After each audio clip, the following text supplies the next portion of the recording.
Welcome everyone to Hearts and Minds Immortal Conversations. I'm your host David, and it's a truly extraordinary privilege to be back with you for our third instalment. Today we're embarking on a journey through time and imagination with three titans of speculative fiction whose visions have shaped and continue to shape our understanding of possibility. Please join me in welcoming the incomparable Jules Verne, the profound H.G. Wells, and the visionary Arthur C. Clarke. Gentlemen, thank you so much for gracing us with your timeless presence. It is an absolute pleasure, David. A most curious and exhilarating experience, I must say, to find myself in this rather peculiar future, discussing matters that once only lived in the pages of my most daring tales. I'm quite eager to see how my little Nautilus might fare in your modern oceans. Indeed, David. And I too am intrigued. Though I confess, observing the trajectory of humanity from my vantage point, one cannot help but notice the persistent echoes of certain social dynamics and ethical dilemmas that were so central to my own fictions. The more things change, humanity's propensity for both wonder and, well, less savory exploits seems quite consistent. It's a fascinating confluence, isn't it? To see ideas that were once purely theoretical, or even considered outlandish, become part of everyday reality. For my part, I always held a deep conviction in the inevitability of space travel and global communication. It's less a surprise and more a confirmation to witness it now. The future, after all, is just a longer present. Absolutely, Arthur. That brings me to my first question, and it's one I'm sure our listeners are burning to hear your thoughts on. In a world now populated by submarines, air travel, global networks, and even journeys to the moon, all things that once seemed like the wildest flights of your imagination, how do your most famous stories still resonate with readers today? Jules, perhaps we can start with you. For me, I believe the core appeal of my stories always lay in the spirit of adventure and discovery, the sheer audacity of human ingenuity. While the specifics of the Nautilus or the journey to the moon may now be science fact, the thrill of exploration, the courage to push boundaries, the desire to understand the unknown, those emotions are eternal. People still dream of new frontiers, don't they? Be it the deepest ocean trench or the furthest galaxy. It's that spark, that zest for what lies beyond the horizon, that keeps my narratives alive, I think. I'd largely agree with Jules on the enduring human spirit, but I'd add a layer. While my narratives often explored technological marvels like time travel or advanced warfare, the true resonance, I hope, comes from the human reactions to these advancements. My War of the Worlds, for instance, wasn't just about Martians, it was about fear, societal collapse, xenophobia, and how humanity confronts an existential threat. These anxieties, sadly, seem to persist, even amplify, in your modern world. The struggle for social justice, the dangers of unchecked power, these are timeless themes, irrespective of the technological backdrop. From my perspective, the resonance often comes from the grander questions, the philosophical implications. While my communication satellites and even the concept of a space elevator have become tangible, the real heart of, say, 2001: A Space Odyssey lies in humanity's evolution, our encounter with the transcendent, and the question of what lies beyond our current understanding. These aren't just stories about technology, they're meditations on consciousness, destiny, and our place in a vast, indifferent cosmos. And those questions, I assure you, remain profoundly unanswered, no matter how many rockets we launch. That's a brilliant distinction, gentlemen.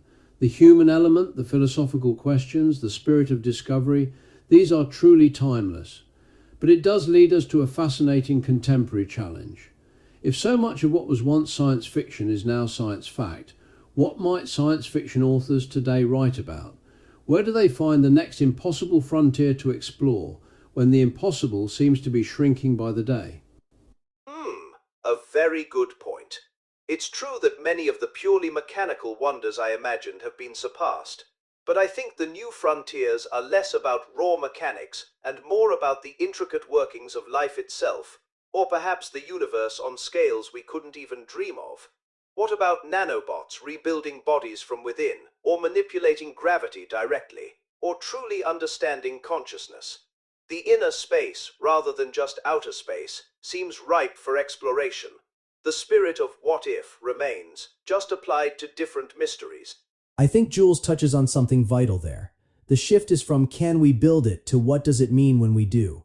Modern authors, I suspect, are grappling with the ethical quagmires of genetic engineering, the implications of artificial superintelligence, the very definition of humanity in an age of augmentation.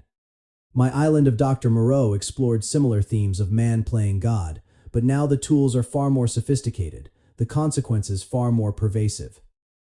The social commentary, the examination of class, power, and human nature remains paramount.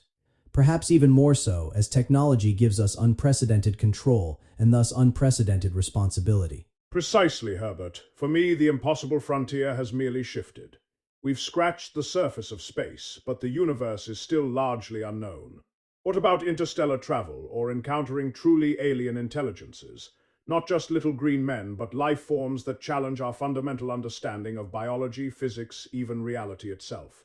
And then there's the nature of reality itself.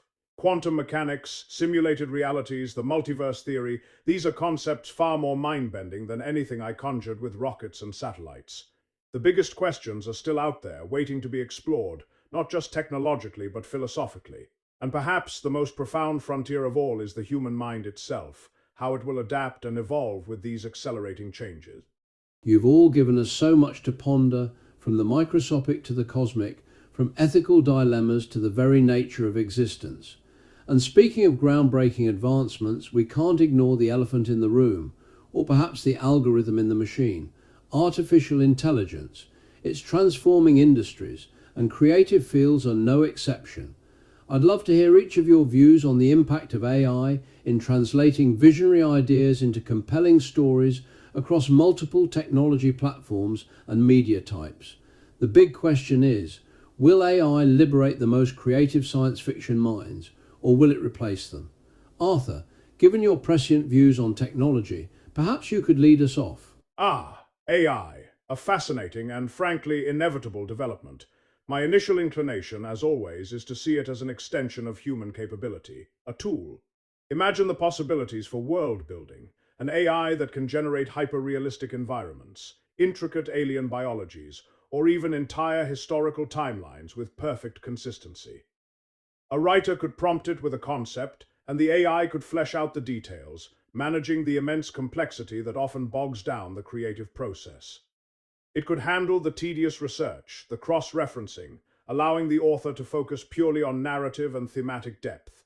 In that sense, it could be immensely liberating, freeing the imagination from the constraints of pure manual labor. I quite agree with Arthur. Think of the sheer volume of data, the historical records, the scientific principles one might have to master to create a truly believable world.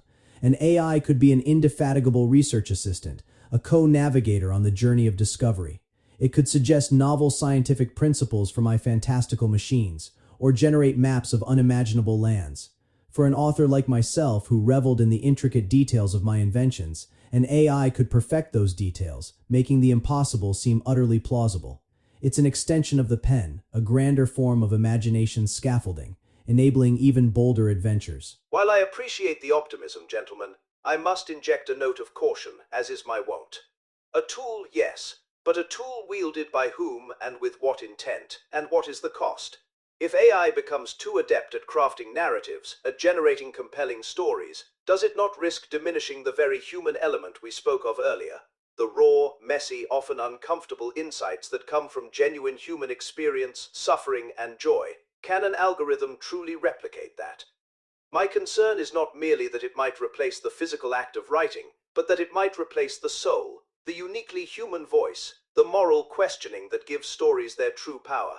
An AI might write a technically perfect tale, but will it have a beating heart? Will it challenge us or merely entertain? Herbert raises a crucial point, and one I've grappled with. However, I believe the role of the human creator will evolve, not disappear. Just as the camera didn't replace painters, but rather push painting into new, abstract realms, AI might compel human authors to focus on what only they can do, infusing true empathy, subjective experience, profound philosophical nuance, and unpredictable artistic vision. The soul of the story will still come from the human behind the prompt, the human who curates, refines, and imbues the narrative with personal meaning. Perhaps the writer of the future will be less a solitary artisan and more a conductor, orchestrating a symphony of AI-generated elements into a cohesive, deeply human experience. A conductor. I like that analogy. It suggests a new kind of creative mastery, doesn't it? The author's role becomes one of ultimate vision and discernment. Imagine being able to prototype entire story arcs, test out character interactions, or even visualize scenes before committing them to final prose.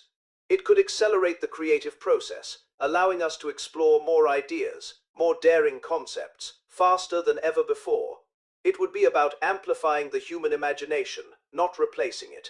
The desire to tell a story, to share a vision, will always reside in the human heart. And yet I remain wary. The danger, as I see it, is a potential homogenization of narrative.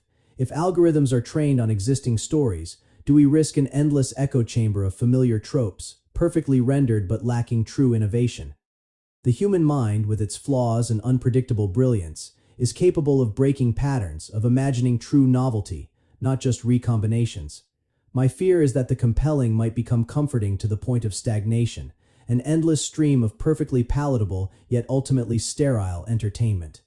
The mad genius, the iconoclast who dares to write something truly unsettling or revolutionary, might find their voice drowned out by the efficiency of the machine.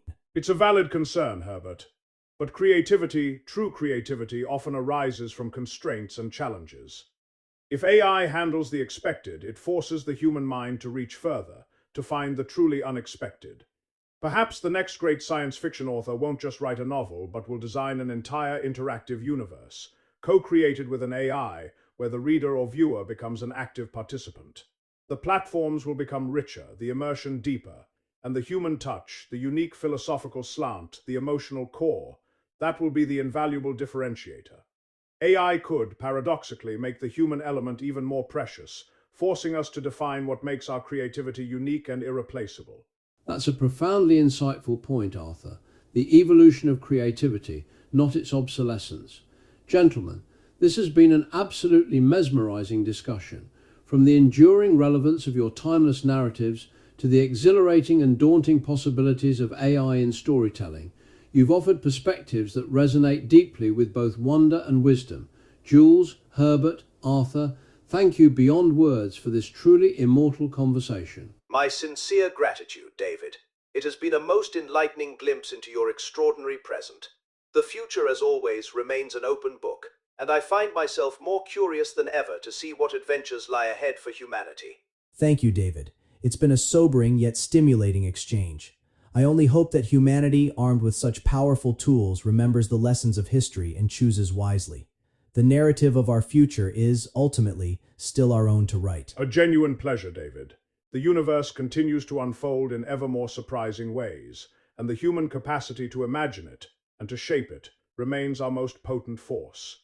Keep looking up and keep telling those stories. And there you have it, listeners, a journey through time, imagination, and the very essence of storytelling with three of the greatest minds to ever grace the genre. What a privilege. Thank you for joining us on Hearts and Minds Immortal Conversations. Until next time, keep dreaming, keep exploring, and keep... The images, voices, and scripts in this episode, apart from the host, are entirely AI generated using Clone Voice AI, 11 Labs, and Cyberlink Power Director. They don't represent the real appearance, voice, or verified opinions of historical figures. These simulations are designed to spark ethical discussion about how AI may shape the future of humanity. The 360 in 360 Immortal Conversations concept was created by David John Wortley, FRSA.